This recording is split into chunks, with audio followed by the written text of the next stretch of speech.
أما بعد فأعوذ بالله من الشيطان الرجيم. بسم الله الرحمن الرحيم. وإذا سألك عبادي عني فإني قريب أجيب دعوة الداعي إذا دعان. صدق الله مولانا العظيم وبلغنا رسوله النبي الكريم، ونحن على ذلك لمن الشاهدين والشاكرين، والحمد لله رب العالمين. رب اشرح لي صدري ويسر لي أمري واحلل عقدة من لساني يفقه قولي. سبحانك لا علم لنا إلا ما علمتنا إنك أنت العليم الحكيم. رب زدني علما. اللهم صل على سيدنا ومولانا محمد النبي الأمي في أول كلامنا، وصل على سيدنا ومولانا محمد النبي الأمي في أوسط كلامنا، صل على سيدنا ومولانا محمد النبي الأمي في آخر كلامنا.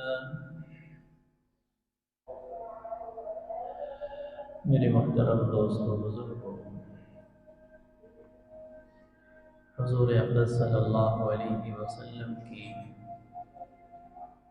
موقع محل کی بتائی ہوئی دعاؤں پر گفتگو کا سلسلہ جاری ہے۔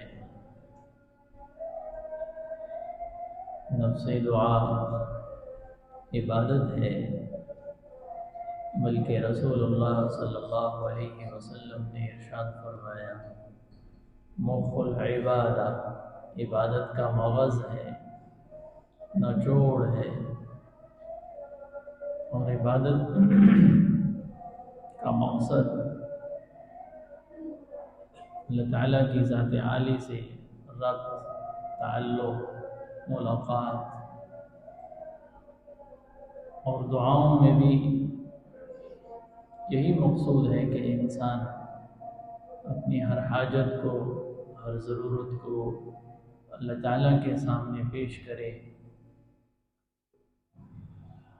اور ہر وقت، ہر آن، ہر گھڑی تعلق مع اللہ سے نصیب ہو جائے۔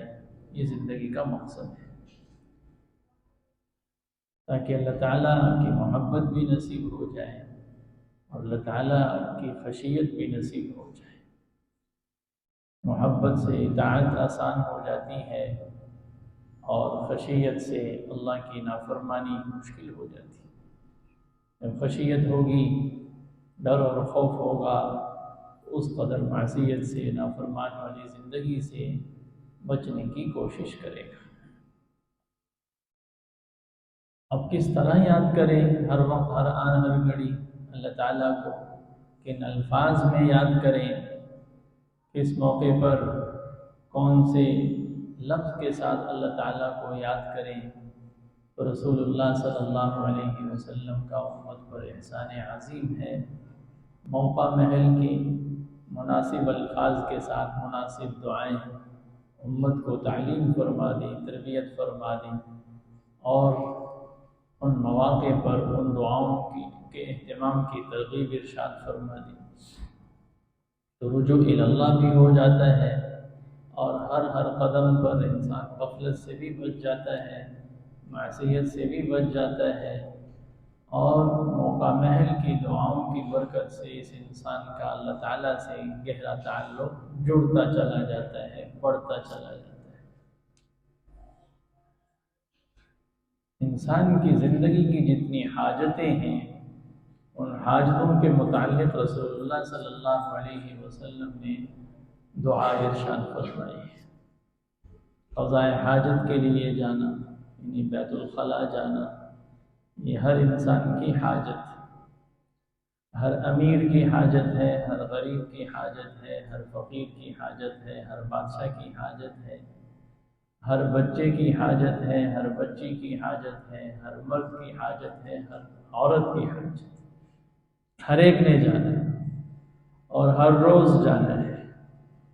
اور یہ بنیادی ضرورت انسان کے ساتھ اللہ تعالیٰ نے اس کے فطری نظام کے ساتھ کی۔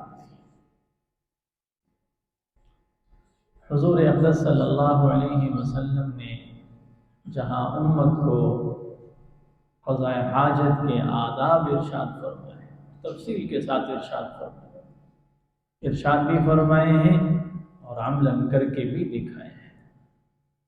ان آداب کے ساتھ ساتھ اس موقع کی دعا بھی رسول اللہ صلی اللہ علیہ وسلم نے امت کو تلقین فرمائی اور بہت پیاری دعا تلقین فرمائی اور عجیب دعا تلقین فرمائی۔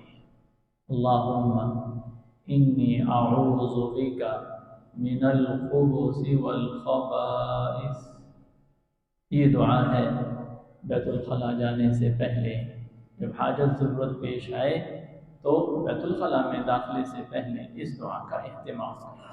اللہم انی اعوذ بک، میرے اللہ میں آپ کی پناہ میں آتا ہوں، میں آپ کی پناہ میں آتا ہوں۔ کس سے پناہ میں آتا ہوں؟ من الخبث والخبائث، خبیث اور خبائث، شریر اور سرکش جنات اور شیاطین، نر اور مادہ کے شر سے۔ شریر، جنات اور شیاطین، نر بھی مادہ بھی، ان کے شر سے اے اللہ میں آپ کی پناہ میں آتا ہوں۔ اور بعض روایتوں میں یہ بھی آتا ہے کہ اس دعا سے پہلے بسم اللہ الذی لا الہ الا ہو کا اہتمام بھی کریں۔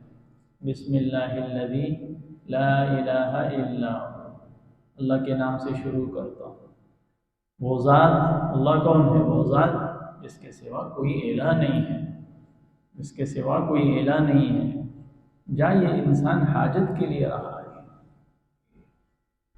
اور ایسی جگہ جا رہا ہے کہ کوئی طبع، کوئی طبیعت وہاں رہنے کو، ٹھہرنے کو پسند، کوئی انسان وہاں رہنے کو کہ وہاں بیٹھا رہے، وہاں کثرت سے بلا ضرورت جاتا رہے، کوئی پسند نہیں کرتا۔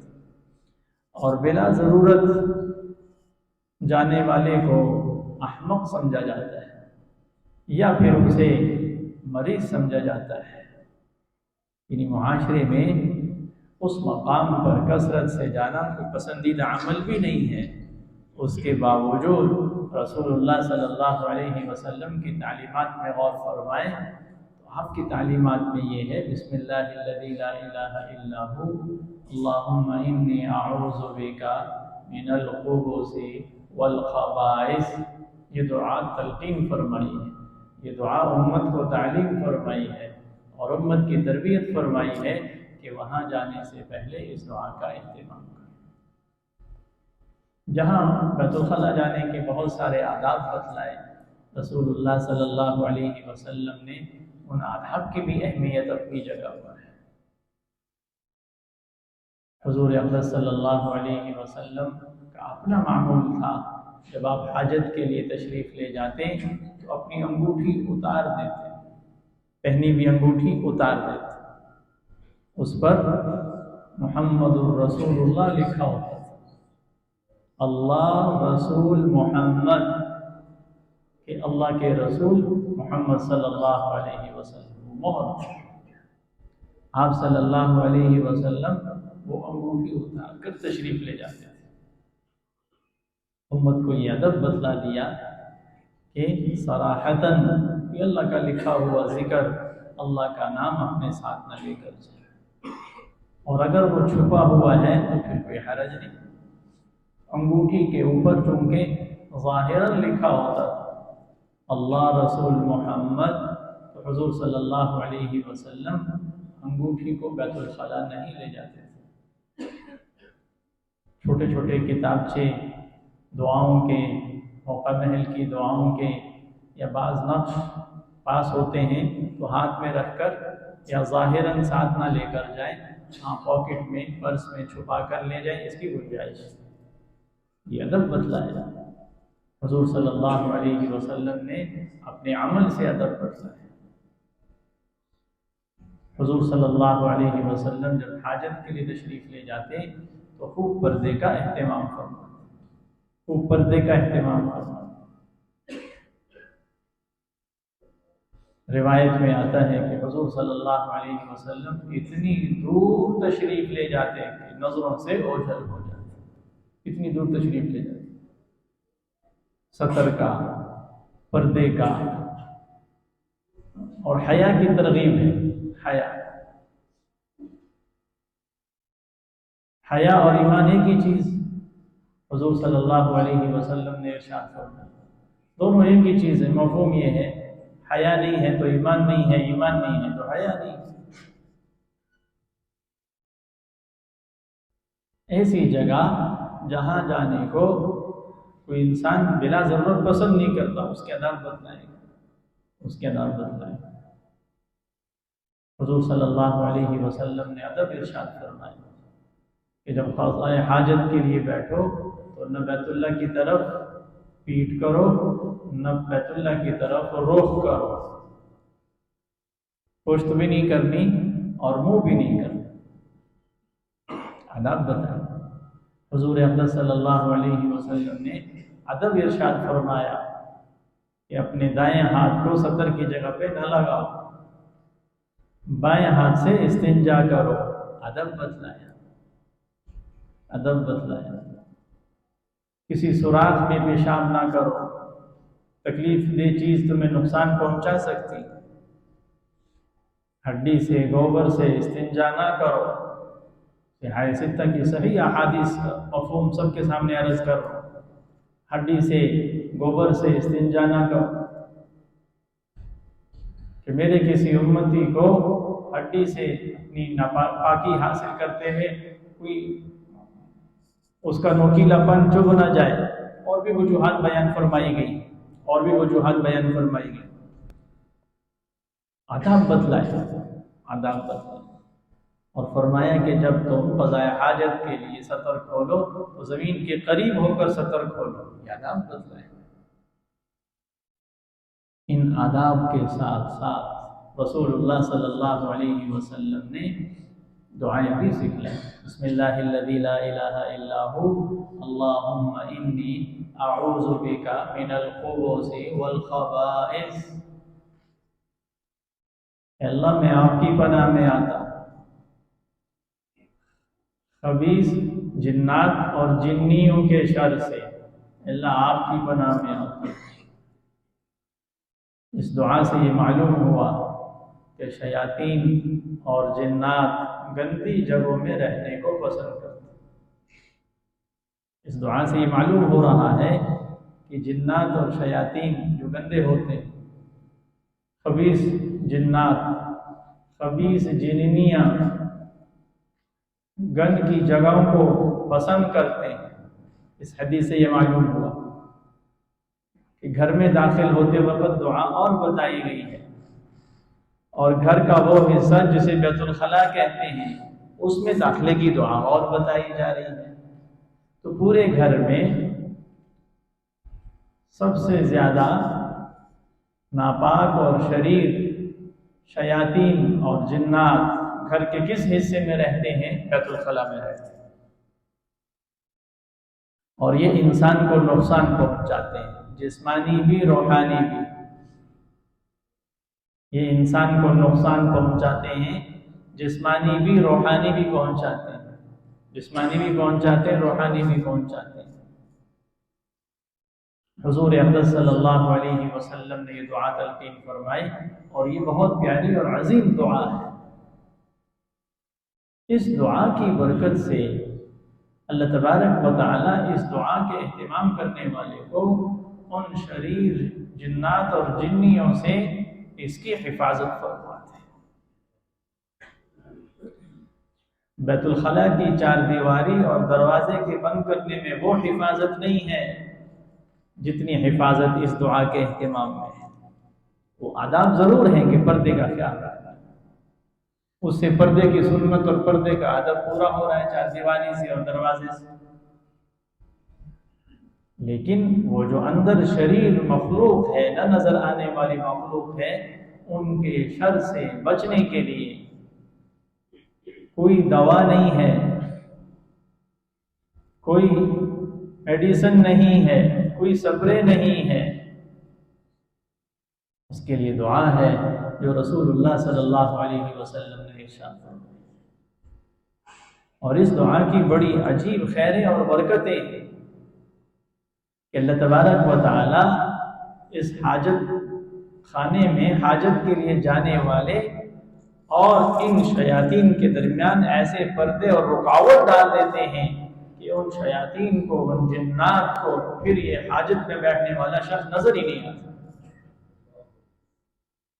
جیسے وہ مخلوق نظر نہیں آتی، وہ پردہ بھی مجھے اور آپ کو نظر نہیں آتا، لیکن روایات سے یہ بات ثابت ہے کہ اللہ ایسی رکاوٹیں اور پردے حائل فرما دیتے ہیں کہ ان شیاطین کو، جنات کو پھر یہ بندہ نظر نہیں آتا۔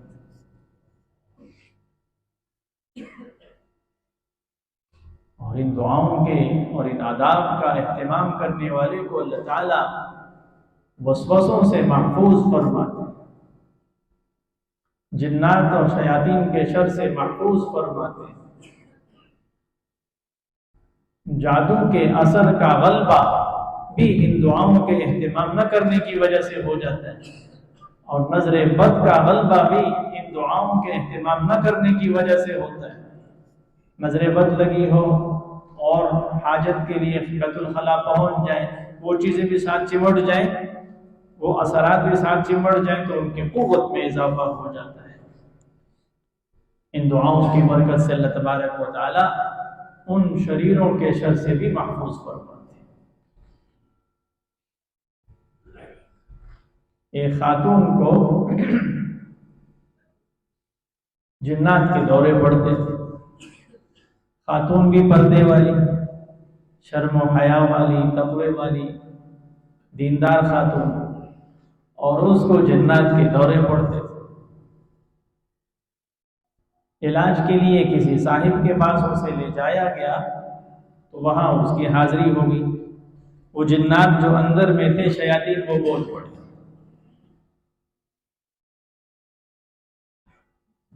علاج کرنے والے نے انہیں سمجھایا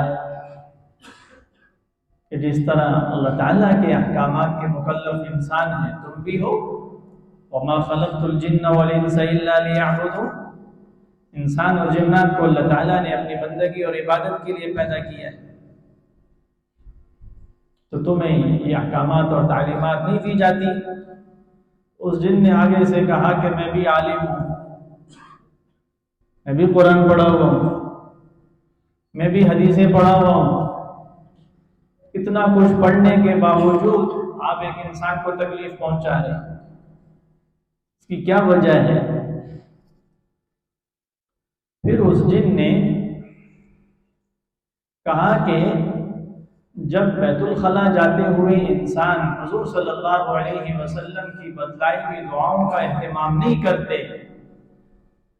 تو ہم جنات اور شیاطین کے اور اس شخص کے درمیان کوئی رکاوٹیں اور پردے حائل نہیں ہوتے۔ اب حضور صلی اللہ علیہ وسلم نے ارشاد فرمایا کہ جب حاجت کے لیے جاؤ تو ستر کی جگہوں کے ساتھ مت کھیلو، اس لیے کہ شیطان کھیلتا ہے، پھر جنات اور شیاطین یہ کھیلتے ہیں۔ تو یہ خاتون دیندار ضرور ہے، لیکن جب یہ بیت الخلا جاتی ہے، غسل خانے جاتی ہے، دعاؤں کا اہتمام نہیں کرتی۔ اور رسول اللہ صلی اللہ علیہ وسلم نے کتاب السنی میں یہ حدیث مصنف نے نقل کی ہے آپ صلی اللہ علیہ وسلم کی کتاب السنی میں کہ جو شخص بسم اللہ الذی لا الہ الا ہو پڑھے گا اور پھر یہ دعا پڑھے گا اللہم انی اعوذ بک من الخبث والخبائث، تو اللہ تبارک و تعالی ایسی رکاوٹیں حائل فرما دیتے ہیں کہ پھر جنات اور شیاطین کو بندہ نظر ہی نہیں آتا۔ اس میں حفاظت ہے، جسمانی حفاظت ہے، روحانی حفاظت ہے، وسوسوں کی بیماری اسی جگہ سے لگتی ہے، خیالات، وہم کی بیماریاں، نفسیاتی مریض یہ وہیں سے بنتا ہے۔ یہ وہ شیاطین ساتھ جڑ جاتے ہیں، وہم کا مریض بنا دیتے ہیں، نفسیاتی مریض بنا دیتے ہیں، اعصابی مریض بنا دیتے ہیں، جو اس کی روح پر بری طرح اثر انداز ہوتے ہیں، انسان کی روح پر، انسان کی طبیعت پر۔ وہاں سے جڑے ہوئے شیاطین بہت بری طرح اس انسان کو متاثر کرتے ہیں۔ حضور اقدس صلی اللہ علیہ وسلم نے اس کا علاج اپنے امت کو عطا فرما دیا۔ اللہم انی اعوذ بک من الخبث والخبائث، بسم اللہ الذی لا الہ الا ہو۔ جہاں ان دعاؤں سے یہ والے فوائد مل رہے ہیں، ان شیاطین سے حفاظت ہو رہی ہے، اس کے اور شیاطین کے درمیان رکاوٹیں اور پردے حائل ہو رہے ہیں، نفسیاتی بیماریوں سے ان دعاؤں کی برکت سے یہ بچ رہا ہے، روحانی بیماریوں سے یہ دعائیں پڑھنے والا شخص بچ رہا ہے، جسمانی نقصان سے بھی بچ رہا ہے۔ اس لیے کہ روایت سے یہ بات ثابت ہے کہ انسان کے جسم میں بیماریوں میں اکثر شیطان کام کر رہا ہوتا ہے، اکثر شیطان کام کر رہا ہوتا ہے۔ جی رپورٹیں ساری کلیئر ہیں، پھر بھی بیماری جا نہیں رہی، پھر بھی دکھ اور تکلیف ہے، رپورٹوں میں کچھ بھی نہیں آ رہا، تو شیطان کام کر رہا ہوتا ہے، اللہ کے امر سے کام کر رہا ہوتا ہے، لیکن اس سے حفاظت کا راستہ بتایا گیا ہے۔ جہاں یہ والے فوائد مل رہے ہیں انسان کو، وہاں ان دعاؤں کی برکت سے سب سے بڑا فائدہ یہ ہو رہا ہے کہ اس دعا کا اہتمام کرنے والا شخص، اس کا اور اللہ کے درمیان ربط گہرا ہوتا چلا جا رہا ہے، اللہ کے ساتھ تعلق میں اضافہ ہوتا چلا جا رہا ہے، اللہ کی محبت اس کے دل میں بڑھتی چلی جا رہی ہے، جو کہ اصل زندگی کا مقصد ہے۔ اس کا مزاج بندگی والا بنتا چلا جا رہا ہے۔ زندگی کا اصل مقصد، زندگی آمد برائے بندگی، زندگی کا اصل مقصد بندگی ہے۔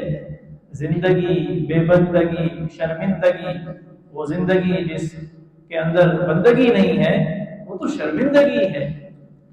یہ زندگی میں شرمندگی، موت پر شرمندگی، برزخ میں شرمندگی، قیامت میں شرمندگی، اس کو قدم قدم پہ شرمندگی ہوگی، اور کل جب اپنے رب اور خالق حقیقی کے سامنے جب کھڑا ہوگا تو بھی اسے شرمندگی ہوگی۔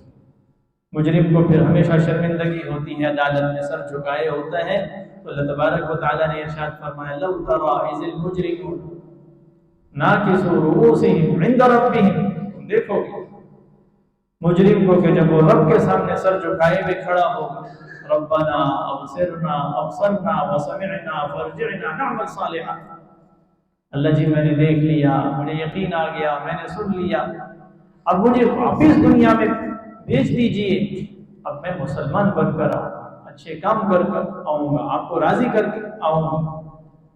لیکن اللہ کے ضابطے میں واپس بھیجنا نہیں ہے، پوری کی دفعہ یہ زندگی اللہ تعالیٰ دیتا ہے۔ تو اس زندگی کا مقصد بندگی ہے، اور بندگی اعلیٰ اللہ کی اطاعت، اس کی محبت کے ساتھ۔ ان دعاؤں کا اصل فلسفہ کیا ہے کہ بندے کا اللہ کے ساتھ تعلق قائم ہو جائے۔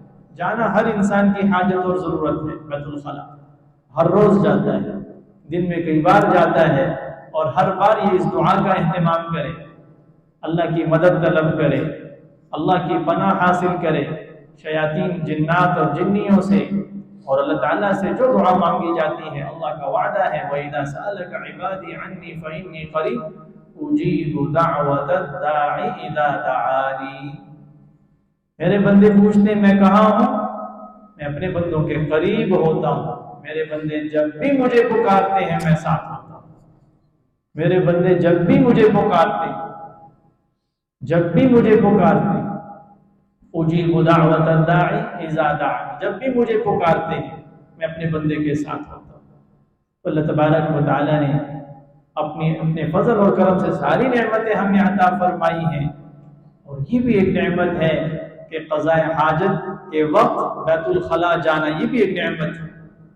آسانی سہولت کے ساتھ جو جسم میں داخل ہونے والی غذا میں جو زائد فضلہ ہے، جسم کا حصہ نہیں بن رہا، وہ آسانی سہولت سے نکل جائے، اس کے لیے اللہ تعالیٰ نے حضور صلی اللہ علیہ وسلم کے توسط سے آداب بھی بتلائے ہیں، جانے کا طریقہ بھی بتایا ہے، موقع محل کی دعا بھی بتلائی ہے، اور اس دعا کے اہتمام کی برکت سے اللہ اس بندے کو اپنا تعلق بے نصیب فرماتا ہے۔ اللہ تعالیٰ ہم سب کو صحیح معنوں میں دین سیکھ کر صحیح سمجھ کر عمل کی توفیق نصیب فرمائے۔ وآخر دعوانا الحمدللہ رب العالمین۔